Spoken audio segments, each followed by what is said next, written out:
જૂનાગઢ જિલ્લા કલેક્ટર અનિલ કુમાર રાણાવસિયાએ પ્રાકૃતિક ખેતીનું વ્યાપ વધારવા સરાહનીય પગલું ભર્યું છે।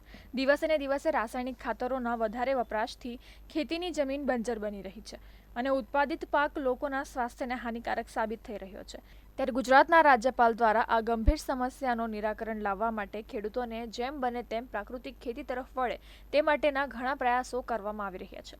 ત્યારે જૂનાગઢ જિલ્લાના 1 લાખ ખેડૂતોને પ્રાકૃતિક ખેતી માટેની ટ્રેનિંગ આપવામાં આવી છે, જેમાંથી 21,000 ખેડૂતોએ પ્રાકૃતિક ખેતી અપનાવી છે।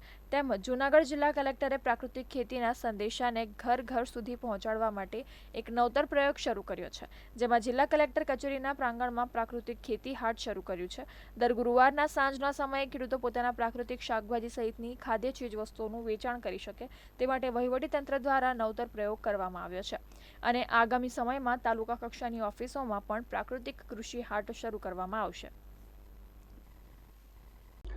પ્રાકૃતિક કૃષિ કરતા આ ખેડૂતો એમના ઉત્પાદો છે એને એક માર્કેટિંગ મળી રહે, એને એના પૂરતા ભાવ મળી રહે અને લોકોને પણ એનો ફાયદો થાય એના માટે આપ જાણો છો કે જિલ્લામાં અલગ અલગ જગ્યાએ અમે એમને પ્લેટફોર્મ પર આપ્યા છે। ખાસ કરીને રવિવારે અહીંયા સરદારબાગ ખાતે પણ માર્કેટ યોજાય છે।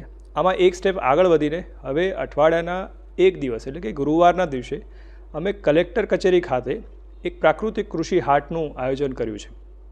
ગયા ગુરુવારે આ જે હાટનું આયોજન થયું એમાં લગભગ 7 જેટલા પ્રાકૃતિક ખેતી કરતા ખેડૂતો જોડાયા હતા અને એમને પોતાના ઉત્પાદો અહીંયા લાવ્યા હતા અને એનો લાભ મારા જે કર્મચારી છે અધિકારીઓ મેળવ્યો હતો અને લગભગ 10,000 રૂપિયાનું એમાં જે છે એમાં એ ખરીદી પણ કરવામાં આવી હતી।